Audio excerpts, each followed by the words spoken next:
GPT 부작업입니다. 오늘은 제가 경제 공부를 해야 하는 이유, 그리고 투자를 위해서 경제 공부가 필요한 이유, 그리고 개인이 투자를 해야 하는 이유, 크게 이 세 가지에 대해서 챗 GPT에 질문을 해보도록 하겠습니다. 이 네 가지 질문을 준비를 했는데, 질문 리스트의 네 가지 질문은 챗 GPT에 바로 붙여넣어서 질문할 수 있도록 대화체로 작성했습니다. 먼저 첫 번째 질문 들어가 보도록 하겠습니다.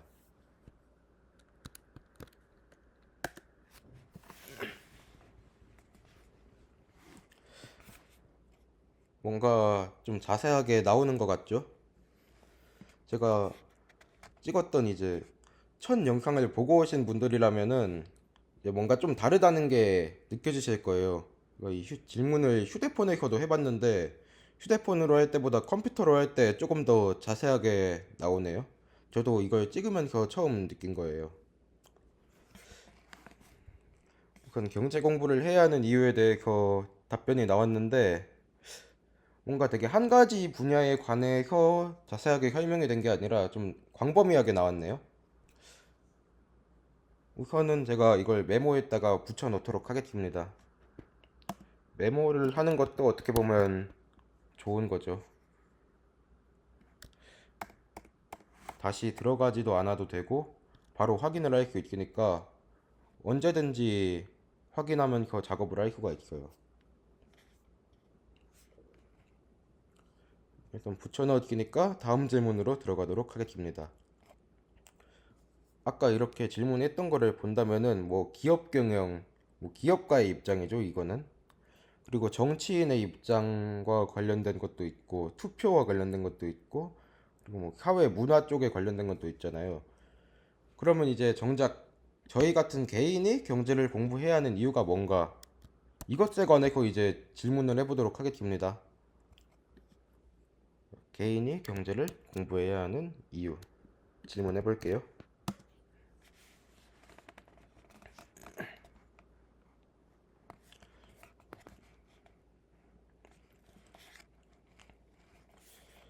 이번에는 진짜 개인에 한정된 답변이 나오네요.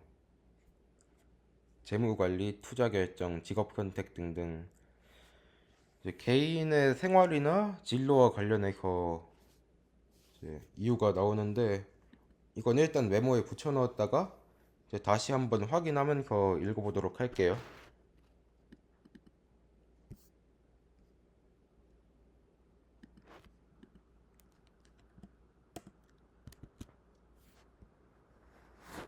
자, 그렇다면 다음 질문입니다. 개인이 투자를 위해서 경제를 공부해야 하는 이유. 아까 답변에도 투자 결정이라는 답변이 있었잖아요. 이거를 한번 이제 정확하게 확인을 해볼게요. 질문하겠습니다.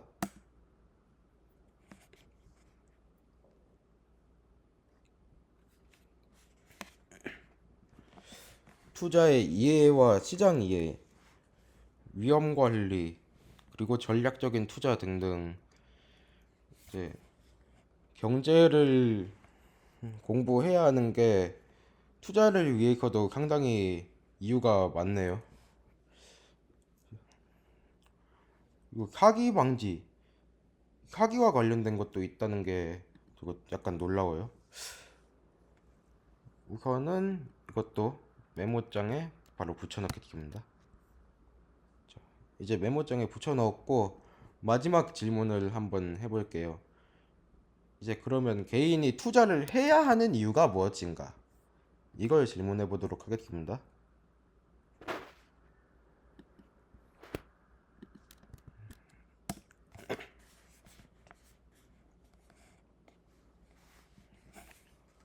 재정적 안정성, 장기적인 목표, 자산 증식, 인플레이션 대비.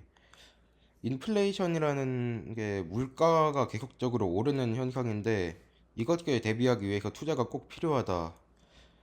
이런 뜻인 것 같네요. 인플레이션 대비는. 뭐 투자가 경제 성장에도 기여를 할 수 있다는 게 좀 놀랍네요. 솔직히 이제 기업적으로 투자를 하는 거는 경제를 움직일 만한 규모라고 생각을 했었는데 이제 개인이 하는 거는 그 정도의 규모가 아니라고 생각을 했었거든요, 저는. 이 부분에 관해서도 조금 생각이 바뀌어야 할 것 같아요.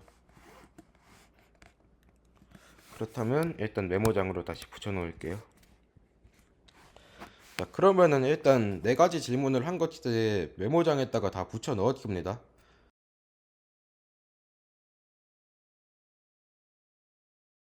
지금 이렇게 제가 밑줄을 쳐놨는데요. 이런 게 중요한 키워드 등에 먼저 밑줄을 쳐뒀는데 이 부분에 관해서 이제 자세하게 해설을 아버님께서 해주시겠습니다. 개인이 경제 공부를 해야 하는 이유가 무엇인가? 일단 챗GPT에 이렇게 물어봤을 때 아주 제너럴한 답변이 나왔는데요.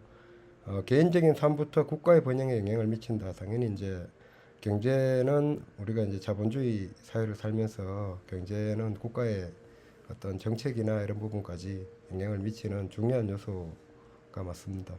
그리고 이제 개인이 경제 공부를 해야 하는 이유는 일단은 어 개인이 이제 그 자본주의 사회에서 살면서 일단 뭔가 이제 남들과 조금 똑같은 인생을 살지 않고 조금 더 나은 인생을 살기 위해서 이 경제에 대해서 좀 더 알아야 되고, 그리고 일단 챗GPT에서 또 답변을 하듯이 일단 재무 관리나 그리고 투자를 할지 그리고 소비 습관, 요것들이 전부 다 이제 그 다음에 나오는 투자를 공부해야 하는 이유와 연결이 됩니다. 그래서 이제 투자를 통해서 조금 더 나은 삶을 살 수 있게 되기 위해서 경제 공부를 해야 된다.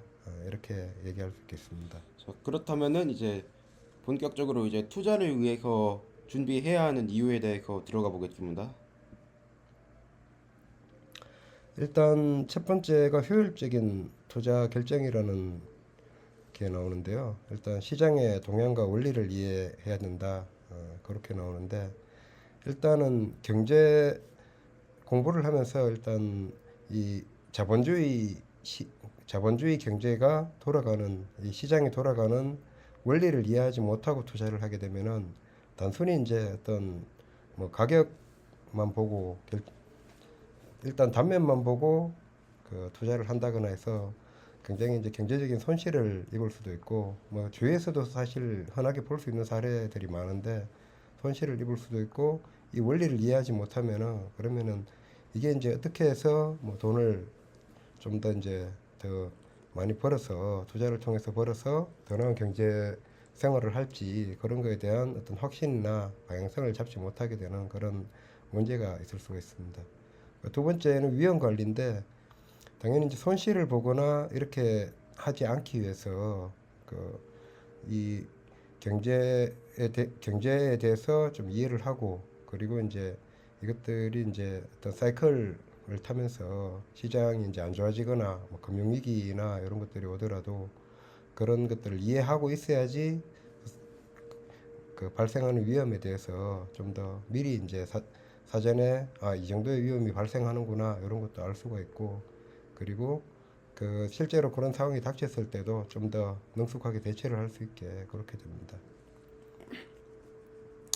그리고 금융기술 활용 부분에 이제 경제 지식을 바탕으로 디지털 플랫폼이나 앱을 활용해서 투자를 더 효과적으로 관리한다고 되어 있는데, 사실 지금 같은 경우는 이제 굉장히 많은 뭐 앱들도 있고 뭐 사이트나 이런 것들도 있어서 많은 도움을 받을 수 있고, 그리고 이제 사실 뭐 개인이 어떤 경제 지식을 갖고 한다기보다 그 인터넷에 모든 지식이 다 있기 때문에 그런 것들을 효율적으로 이제 활용하면서 좀 더 그 투자를 뭐 진행할 수가 있는데, 일단 그렇다 하더라도 뭐 있다 하더라도 이걸 어떤 것들을 언제 이제 어느 때 활용을 해야 되고 그런 것들을 알아야지 실질적인 투자를 할 수가 있으니까, 그런 측면에서 어떤 금융 지식이나 그 다음에 그걸 바탕으로 해서 이제 어떤 앱을 활용해서